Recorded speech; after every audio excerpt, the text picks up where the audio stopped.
Hoy día nos presentamos con un work in progress, un trabajo en proceso de Utruf-Tipai, que significa desarraigo en mapudungún.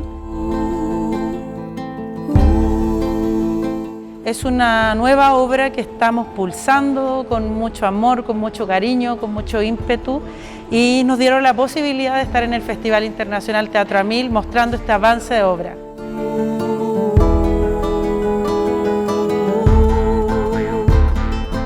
Esta obra es una instancia de visibilización y también de denuncia. La sustracción de mano de héroes aún no es catalogada como un crimen de lesa humanidad y ese también es nuestro objetivo con este trabajo.